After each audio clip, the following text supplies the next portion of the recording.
We have been working through a series here where we're addressing some of the things that you see on these prayer cards that you guys fill out. Series called Prayer Cards. God cares about what concerns you today. Um, so, I'm going to talk this morning about grief. And so, some of you who are pretty regular and coming through and looking through these prayer cards might be thinking, well, I actually don't see very many grief cards up here on the altar. And so, uh, if that's you, then I would say you might just have to dig a little deeper. With answered prayer cards stapled on the front, because a lot of those are prayer cards with 5 or 6 blue cards stapled behind them that say, this person is dealing with this disease and we're praying for healing. This person is suffering and we want to see their pain eased. And so those ultimately end up answered by a person passing away and an end to their suffering. And hidden inside of that end to their suffering is a lot of heartache and a lot of grief. You also might find grief up here in some of the prayer cards that are dated from 2023, prayer requests that we've been praying for years, for people that are battling with alcoholism or are fighting through family relationships, people who are going through divorce. Hidden inside of those prayer requests is a lot of grief. You also might find grief underlying some of the things that you see on these prayer requests. Underneath some of the addiction that we see, you find layers and layers of grief. Inside of some of the family relationships that are suffering, we find grief. Beneath the depression and the heartache, we find grief. Grief is driving a lot of things that are pressing concerns on people's hearts. And so let's talk about it. And first, I want to tell you 2 things about God and grief. First, God understands life far better than you or I do. He understands life far better than you or I do.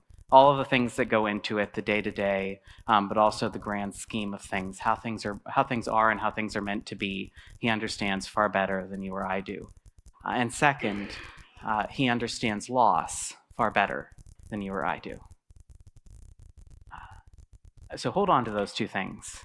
And let me talk a little bit about myself. So last week, my family and I gathered at the cemetery to participate in a committal service for my grandma who died several months ago now. So over the span of the last year or so, I've lost my last 2 grandparents, 2 grandmothers. Julia lost a grandmother, and I lost an aunt. And so this past year and a half, 2 years now, has been hard. It's been filled with loss. I'm still watching my parents process their grief in their own way, even as I process my own. I've borne witness to tragedies. I've attended funerals. I've comforted friends over loss that never should have happened. I think more than ever over the past year. And so, in reading through these prayer cards on the bench, casting prayers to our Father, I want to speak to those that are processing loss and grief. And so let me start by offering a promise. In the Sermon on the Mount, Matthew 5:4, Jesus says, "Blessed are those who mourn, for they will be comforted. Blessed are those who mourn, for they will be comforted." As we delve into the topic of grief, I promise you that as you mourn, you will be comforted. Let me describe a handful of the emotions that I've journeyed through over the past year and a half or so. First of all, hurt, like not an offended sort of hurt, but more like wounded, like the sharp pain that dulls into a deep ache that's just kind of always sort of there and pangs when you touch it the wrong way. That kind of hurt. Also fear. I fear for the state of the souls of some of the people that I've lost, whether they're with Jesus. I also fear that I'm going to lose other people. The deaths that I've experienced lately have really opened my eyes to the tremendous frailty of life, the frailty of the people that I love. And then there's the fear that I wasn't enough, that I wasn't around enough, didn't say the right things, wasn't with them enough. Angry has been mixed in there too. I've been angry at them, angry at God, angry at myself. I've asked why. So the last time that I saw my Grandma Brown, it was in the Rouse home. Julia and I were there. My dad was there. And I had a really hard time. We left, and it was hard to process because. So I felt like I should be really happy with that visit. We had a really, really good visit. She'd been very sick. She'd been despondent, like barely herself, and it really seemed like she would never come back. And so when I went into her room, I was prepared for a kiss on the cheek and saying goodbye. And it turned out like she was doing remarkably well that day. She surged up the energy for our visit. She sat up, she laughed, we told stories and reminisced, and it was really beautiful. And I'm really grateful for that last memory with her. But I also left really frustrated and really angry to be losing her because I knew that she was still in there. It was just her body giving out. That was really hard. Her mind was so sharp, her body was just giving out on her. Those are some of my recent experiences with grief, and I share them because they have been important emotions for me along the way. But I'm also sharing them because I don't know what your experiences with grief have been. But I'm thinking that there's likely some overlap between yours and mine. One of the first things that I want to observe about grief is that it's always personal. It's always yours. It's always yours and no one else's. But that doesn't mean that you're alone. When my grandmother died, I experienced a loss that no one else ever has. My relationship with her was mine. It's unique. It was my own. None of my cousins had lost the same relationship that I lost. We lost the same person, but we didn't lose the same relationship. The relationship was mine. But there are things within that relationship that are utterly unique to me and her. But I also didn't have to go through the grieving process alone. I mourned with my parents and with my siblings, with my cousins. One huge frustration I have with my grandmother Brown is that she missed the point of a funeral. She just doesn't get it. We had a graveside service for her on Sunday, as I mentioned, and that was kind of conniving of us. It was a bit of a loophole at her last wishes. The truth is, she very strongly insisted that she wasn't going to have a funeral. She was a Christian, and she had been prepared for, even almost excited about her translation from this life into the next, being in the presence of Jesus, and with Grandpa, whose loss she mourned all of the rest of her life. So she didn't want anyone to be sad when she was gone. She couldn't bear the idea of a funeral. Actually, she put it in writing that we weren't to have one in her last will and testament. But that misses the point. Funerals aren't for dead people. Funerals are for mourning together. Because we are better when we acknowledge that we have lost something and we can't get it back. We've lost something that no one else will ever have, that no one else will ever lose, that we can grieve together with people who understand what it is to lose those things. So we need to create space to be devastated. Which brings me to a couple of things I want to say about grief. First, let's talk about what grief is. I want to define grief as a loss of hope. Grief is your emotional response to the loss of something that can't be replaced. There's a permanence to it. I don't know if that's like a universally acceptable definition, but I think it'll hold water for our purposes this morning. In fact, I'm gonna contradict myself a little in a moment, but we'll get there. So far, I've been talking mostly about death and the grief that's triggered by death, but grief can be triggered by a lot of things that I mentioned at the beginning. It's not purely related to death. Whenever anything is broken in a way that it can't just be fixed, in a way that feels permanent, we grieve. We can't go back to the way that things were, and so we grieve.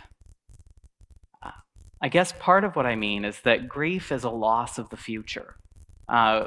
We grieve not just because we no longer have what we used to, but because we know that we'll never have something again. Grieving a loved one is knowing that your last memory of them will be your last memory of them. Grieving over a friend moving away, or a child graduating, or your parents' dementia, it means knowing that those relationships will never be the same again. It doesn't mean that things can never be good again. It just means that things will never be the same again. And so that change comes with a loss, and with that loss, grief. Note that, so grief is a noun. It's a feeling. It's a natural response to that loss. So when you lose the things that you love, you experience grief, and that's morally neutral. That's neither good nor bad, just true. You will experience grief when you lose things. But Jesus says in this passage, "Blessed are those who mourn, for they will be comforted." You're not in control over the emotions that pop up, but you do have options on how you respond to them. Mourning is not a noun. Mourning is a verb. Blessed are those who mourn, because they will be comforted. Blessed are those who grieve, because they will be comforted. When you experience grief, it is good for your reaction to be mourning. Allow yourself to feel that loss, to process the pain of that loss, and feel all of the emotions that go along with it, the sadness and the hurt and the anger and the frustration. They've all got to be named and acknowledged. Allow yourself to sit with it. Spend time not fixing it, not moving on, not pretending it didn't happen. Grief hides sometimes. It's important for us to introduce it by name. Give yourself space to cry. It's good to cry. Crying is not a weakness. It's part of the action of mourning. Crying together, mourning together. It's a step towards healing. Blessed are those who mourn, for they will be comforted. Let me read you a story from Jesus, a story from John 11 that I think is instructive. I'm going to read a lot of scripture here because I think it's worth it. It's in John 11, and it begins with three friends of Jesus in a tragedy. Mary, Martha, and Lazarus are all siblings, and Jesus gets his message from some distance away saying Lazarus is dying. And Jesus said, "This sickness will not end in death." And so he waited 2 days, and then he decided to go back to Judea, at great risk to himself, actually, to see his friend Lazarus. And starting on verse 17, let me read a little, or a lot. "So on his arrival, Jesus found that Lazarus had already been in the tomb for 4 days. Bethany was less than 2 miles from Jerusalem, and many Jews had come to Martha and Mary to comfort them in their loss of their brother. When Martha heard that Jesus was coming, she went out to meet him, but Mary stayed home. 'Lord,' Martha said to Jesus, 'if you had been here, my brother would not have died. But I know that even now God will give you whatever you ask for.' And Jesus said to her, 'Your brother will rise again.' And Martha answered, 'I know he will rise again, in the resurrection, on the last day.' And Jesus said to her, 'I am the resurrection and the life. He who believes in me will live, even though he dies. Whoever believes in me will never die. Do you believe this?' 'Yes, Lord,' she told him. 'I believe that you are the Christ, the Son of God, who has come into the world.' And after she had said this, she went back and called her sister Mary aside. 'The teacher is here,' she said, 'and he's asking for you.' When Mary heard this, she got up quickly and went to him. Now Jesus had not yet entered the village, but was still at the place where Martha had met him. And when the Jews who had been with Mary in the house were comforting her, noticed how quickly she got up and went out, they followed her, supposing that she was going to the tomb to mourn there. When Mary reached the place where Jesus was and saw him, she fell at his feet and said, 'Lord, if you had been here, my brother would not have died.' When Jesus saw her weeping, and the Jews who had come along with her were also weeping, he was deeply moved in spirit and troubled. 'Where have you laid him?' he asked. 'Come and see, Lord,' they replied. Jesus wept. And then the Jews said, "See how he loved him." But some of them said, "Could not he who opened the eyes of the blind man kept this man from dying?" And Jesus, once more deeply moved, came to the tomb. It was a cave, cave with a stone laid across the entrance. "Take away the stone," he said. "But Lord," said Martha, the sister of the dead man, "by this time there's a bad odor, for he's been there for 4 days." And then Jesus said, "Did I not tell you that if you believed, you would see the glory of God?" So they took away the stone. And then Jesus looked up and said, "Father, I thank you that you have heard me. I know that you always hear me, but I said this for the benefit of the people standing here, that they may believe that you sent me." And when he had said this, Jesus called in a loud voice, "Lazarus, come out." The dead man came out, his feet and hands wrapped with strips of linen and a cloth around his face. And Jesus said to them, "Take off the grave clothes and let him go." This is a story of, I suppose, the most impressive of Jesus's miracles, right up into his own resurrection. This is also a story about death, about mourning, and about grief. This is about loss, and how God himself handles loss.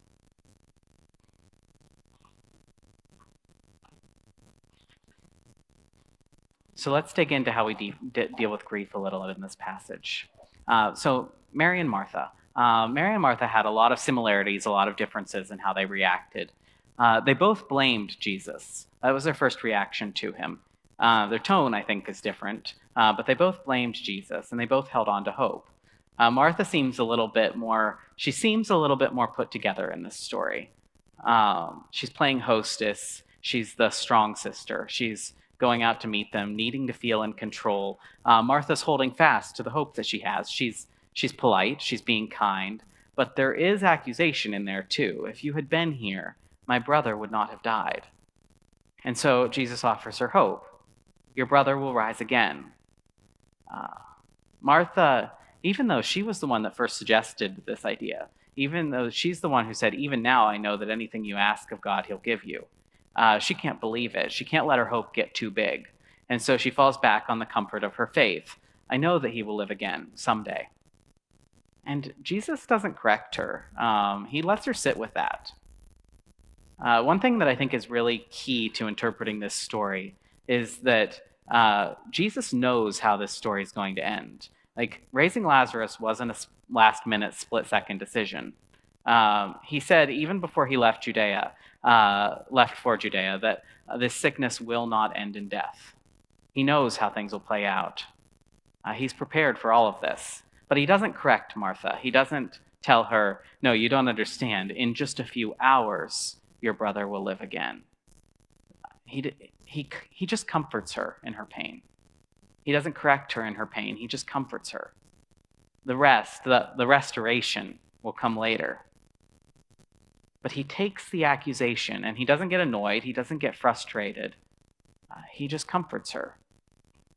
This is tried further when Mary, who is more visibly upset, more like poignantly accusatory, comes. She's sad and she's angry and she's frustrated and tells him, "If you had come, my brother would live." This is just steps away from, "My brother is dead because of you." She cries, and Jesus responds. Jesus wept. Do you see how important this is? Even in the midst of accusation, and even knowing that in just a few moments he would raise Lazarus from the dead, Jesus joins Mary in her tears. Jesus cries. He knew that Lazarus would live again in a few minutes. That's what he came for. But he cries with Mary because Mary is experiencing this grief with its sadness and with its fear and with its anger. And this grief is important. This grief is worth recognizing. And Jesus being with her while she mourns this loss is important to him, and it's important to her. His presence matters in this moment. Mary didn't need this problem solved. Not yet. She didn't need it all washed away and cured. She needed loved. She needed to experience love And experiencing love in this moment was sitting down in the dirt and crying with Jesus. This comes down to a quintessential understanding of what grief is. Grief is the face of love in a world of loss. Grief is love in a world of loss. It is love that cannot find the object of its fulfillment. Without sin, we'd be in a perfect system, a system where all of the love that went out was returned. There was no loss. It was all fulfilled. But we have chosen for ourselves sin and death.